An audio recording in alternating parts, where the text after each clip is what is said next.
Hi അസ്സാം വലൈക്കും. റംലാൻ മുബാറക്ക്. ഇന്ന് റംലാനായിട്ട് നമ്മൾ നോമ്പ് തുറക്ക് പല വിഭവങ്ങൾ ഉണ്ടാക്കില്ല, അധികം ഹെൽത്തി ആയിട്ടുള്ളത് നോക്കാം നമുക്ക്. ഇത് നമ്മൾ കട്ട്ലേറ്റിന്റെ വേറൊരു വേർഷനാണ്. നമുക്ക് ഉരുളക്കിഴങ്ങ് ആദ്യം ഒന്ന് ഹാഫ് വേവിൽ വേവിച്ച് കഴിഞ്ഞ ശേഷം അത് ഗ്രേറ്റ് ചെയ്തെടുക്കാം. അതിലേക്ക് ചിക്കൻ ഉപ്പും കുരുമുളകും ഇട്ട് വേവിച്ചെടുത്തതാട്ടോ. അതൊരു 200 ഗ്രാമൊക്കെ ഉണ്ടാവും.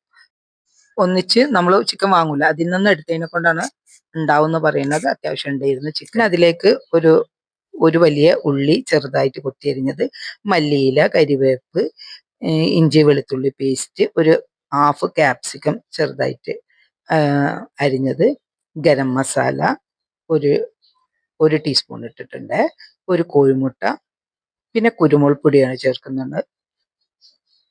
എന്നിട്ട് ഇതെല്ലാം കൂടിയിട്ട് നമുക്കൊന്ന് നന്നായിട്ട് മിക്സ് ചെയ്യുക കേട്ടോ. കുരുമുളക് പൊടി ഇട്ട ശേഷം നമുക്കൊന്ന് മിക്സ് ചെയ്തെടുക്കാം.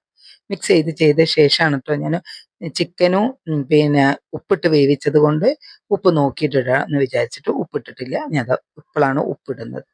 ഉപ്പിട്ടൊന്ന് നന്നായിട്ട് മിക്സ് ചെയ്ത ശേഷം നമുക്കിതിലേക്ക് ഒരു പ്രധാനപ്പെട്ട ചേരുവകൾ കൂടി ചേർക്കാനുണ്ട്. അതിന് മുമ്പ് നമുക്ക് ഇത്തിരി കോൺഫ്ലവറും കൂടി ചേർക്കാം കേട്ടോ. കോൺഫ്ലവർ ഒരു 2 ടീസ്പൂൺ ഞാൻ ഇട്ടിട്ടുണ്ട്. നോക്കി ആവശ്യത്തിന് വേണ്ടി ചേർക്കട്ടോ. അത് നന്നായിട്ടൊന്ന് മിക്സ് ചെയ്ത ശേഷം ഒന്ന് മിക്സ് ചെയ്യുമ്പോൾ നമുക്ക് മനസ്സിലാവും നമ്മൾ കയ്യിൽ പിടിക്കാനുള്ള പാകത്തിനായിട്ടുണ്ടോ എന്നുള്ളത്. പിന്നെ ഉരുളക്കിഴങ്ങ് നമ്മൾ ഗ്രേറ്റ് ചെയ്തെടുത്ത് കഴിഞ്ഞാൽ വെള്ളം ഉണ്ടെങ്കിൽ ഒന്ന് ഊറ്റി നല്ല കൈ കൊണ്ട് പിഴിഞ്ഞെടുക്കണം കേട്ടോ. എന്നിട്ട് നമുക്ക് ഇതിലേക്ക് കുറച്ച് ചീസും കൂടി ആഡ് ചെയ്യുക.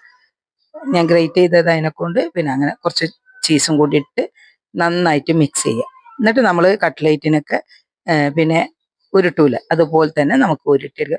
നല്ല അടിപൊളി ടേസ്റ്റിന് ഒരു വെറൈറ്റിൻ്റെ. വേണമെങ്കിൽ ഇത് കുറച്ച് വെജിറ്റബിൾ ഒക്കെ ചേർക്കട്ടോ, ക്യാരറ്റ് ഒക്കെ വേണമെങ്കിൽ ചേർക്കാം. എൻ്റെ കയ്യിൽ ക്യാരറ്റ് ഇല്ലായിരുന്നു, അതിനെക്കൊണ്ട് ഞാൻ ചേർത്തിട്ടില്ല. നമുക്ക് ഒരു ടീസ്പൂൺ കോൺഫ്ലവർ എടുത്തിട്ട് കുറച്ച് വെള്ളത്തിൽ കലക്കി വെക്കുക. എന്നിട്ട് ഇത് നമുക്ക് ഇതേപോലെ ആക്കിയ ശേഷം പിന്നെ നമുക്ക് സാധാരണ നമ്മൾ കട്ട്ലേറ്റിന് ചെയ്യുന്ന മാതിരി തന്നെ ഇതിൽ മുക്കിയ ശേഷം നമുക്ക് ബ്രെഡ് ക്രംസിൽ ഇട്ടിട്ട് ഒന്ന് ഉരുട്ടിയെടുക്കാം കേട്ടോ. പക്ഷെ ഇത് പിന്നെ ഞാൻ പറഞ്ഞില്ലേ, ഗ്രേറ്റ് ചെയ്തതിൻ്റെത് കുറച്ചൊന്ന് വലുതായി പോയിട്ടുണ്ട്. ഉരുളക്കിഴങ്ങ് ഗ്രേറ്റ് ചെയ്ത്, അതുകൊണ്ടാണ് ഉരുളക്കിഴങ്ങ് അങ്ങനെ കാണുന്നത് കേട്ടോ. അല്ലെങ്കിൽ അങ്ങനെ കാണൂല. നമ്മൾ അധികം കുക്ക് ആക്കാതാണല്ലോ ഉരുളക്കിഴങ്ങ് എടുക്കുന്നത്. ഫുൾ വെന്തിട്ടല്ല കേട്ടോ, ഒരു 1/4 വേവ് എടുത്ത് അതിൻ്റെ ശേഷമാണ് ഞാൻ ഉരുളക്കിഴങ്ങ് എടുത്തത്. എനിക്ക് കാണിക്കാൻ വിട്ടുപോയി. എന്നിട്ട് നമുക്ക് നല്ല തിളച്ച എണ്ണയിലിട്ടിട്ട് ചെറിയ തീയിലിട്ടിട്ട് മുരിച്ചെടുക്കാം കേട്ടോ. ഇത് നമ്മൾ ഓയിലിലേക്ക് ഇട്ട് കഴിഞ്ഞ ശേഷമാണ് നമുക്ക് തീ കുറച്ച് വെക്കേണ്ടത്. ചെറിയ തീയിലേക്ക് മാറ്റിയാൽ മതി.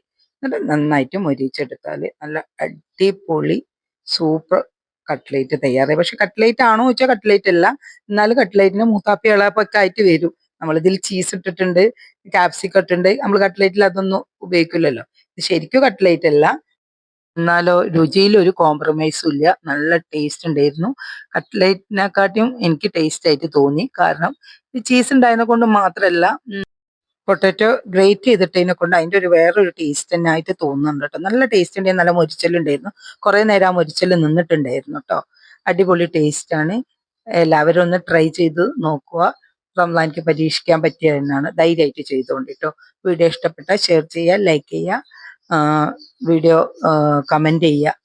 Thank you.